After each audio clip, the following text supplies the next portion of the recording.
네, 안녕하세요. 최동석입니다. 오늘은 지난 시간에 이어서 추악한 음모의 서막, 이건 김건희와 명태균 스캔들이라고 얘기도 하고 또 명태균 게이트라고도 얘기하는데, 그 추악한 음모가 이제 서서히 드러나고 있습니다. 그 전모가 이제 이게 어디까지 영향을 미칠지 모르겠습니다. 왜 이렇게 됐느냐? 이 사람들은 이성적 신앙이 아니라 주술적 맹신 속에서 살아왔기 때문에 지금 여기까지 오게 됐습니다. 오늘도 한 시간 내에 끝내려고 했는데 될지 모르겠습니다. 해보겠습니다. 자, 이성적 신앙과 그 주술적 맹신이 어떻게 다르냐, 그걸 같이 보겠습니다.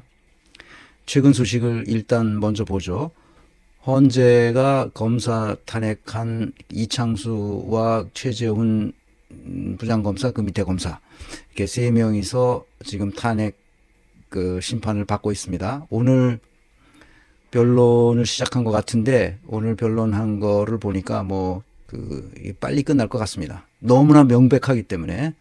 이것은 이 김건희의 주가 조작 사건을 무혐의 처분한 것, 함께 같이 했던 공범들은 다 감옥 가고 처벌을 받았는데, 지금 이창수 서울중앙지검장이 오고 나서 김건희의 주가 조작 사건을 무혐의로 처분해 줬잖아요.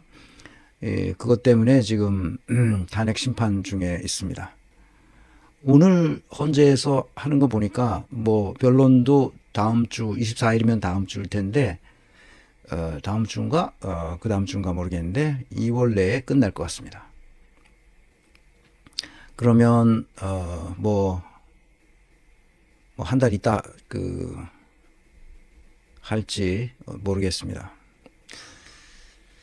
심판 종결은 조금 더 시간이 걸릴지도 모르겠는데, 하여튼 변론은 이번 달로 마치는 걸로 했으니까요. 한 일주일 지나서 판결을 하겠죠. 결정을 해줘야 됩니다. 얘네들은 우리나라가 지금 법 왜곡죄가 없어서 그런데 법 왜곡죄에 따라서 반드시 감옥 가야 됩니다. 독일 같으면 감옥 가고도 남죠. 이건 말이 안 되는 겁니다. 법 왜곡죄는 독일 그 형법상 그 조문을 제가 잘 아는데, 어떻게 되어 있냐면 의도적으로 일방에게 이익이 되게 하거나 일방에게 손해가 되도록 해주는 것을 법 왜곡죄라고 합니다. 법을 의도적으로 딱 이 꼴이죠. 그러니까 독일 형법에 법 왜곡죄가 있기 때문에 법을 다루는 사람은 절대로 한 당사자를, 한편의 당사자를 특별히 이익이 되게 한다거나 손해가 되게 처분했다가는 그거는 집행유예 같은 게 없습니다. 그냥 무조건 1년 이상 5년 이하의 징역입니다. 얘네들 징역을 살아야 이제 정신 차릴 겁니다. 이거는 형사재판을 다시 걸면 돼요. 형사재판을 어떻게 거느냐면 다시 검사가 수사를 해야죠. 얘네들은 이제 파면됐으면 민간이니까 다시 수사를 하도록 하고 해서 이 문제를 해결하도록 해야 될 것 같습니다. 검찰은 지금까지 그 허가받은 범죄 집단이라는 것이 다시 한번 드러난 거예요. 아주 나쁜 놈들입니다. 또 다른 소식은 명태균이 구속 2달 만에 중앙지검으로 사건이 이관되는 것 같습니다. 그리고 남은 사건은 창원지검에서 조금 더 하고, 큰 덩어리 명태균 사건 전체, 그 다음에 그러니까 윤석열 부부가 공천 개입한 사건, 이거는 김건희가 개입한 거고, 김건희 스캔들이고, 김건희가 문제가 있어요. 지금 이 국정농단 사건이죠, 이거는. 그 다음에 내란 사건도 사실상 김건희가 기획하지 않았을까, 그런 생각을 하는 사람들이 많습니다. 왜냐하면 김건희와 조태현 국정원장 사이에 그 개헌 바로 전날 카톡을 주고받았단 말이에요. 그러니까 그것은 심각한 문제죠. 그것은 굉장히 심각한 문제입니다. 그래서 김건희가 이 내란 사태에서도 빠질 수 없을 것 같습니다. 왜냐하면 비아폰 서버를 이게 압수해서 그걸 분석해 보면 김건희가 가지고 있던 비아폰이 어디로 연락이 됐는지만 보면 알 수 있죠. 김건희가 직접 지휘했을 가능성도 많습니다. 왜 그런지는 뒤에서 얘기합니다.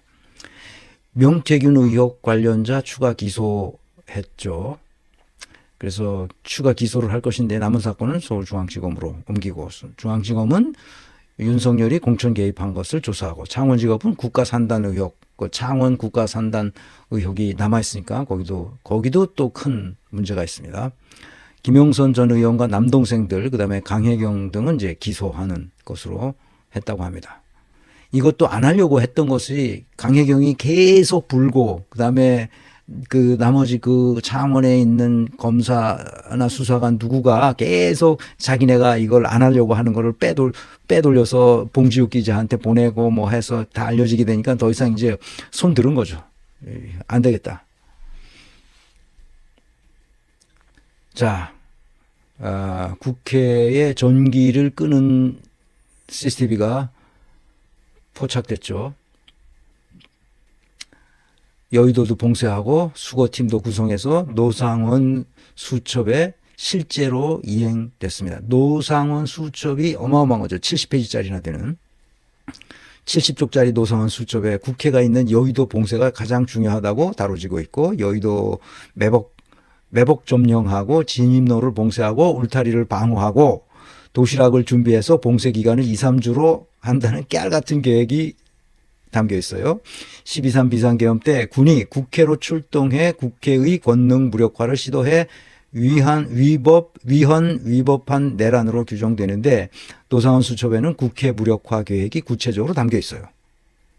그렇게 실행된 거죠, 실제로. 내가 계속 얘기하지만 노상원과 김용훈은 내란 주요 임무 종사자가 아니라 내란 순회급이라고 봐야 됩니다.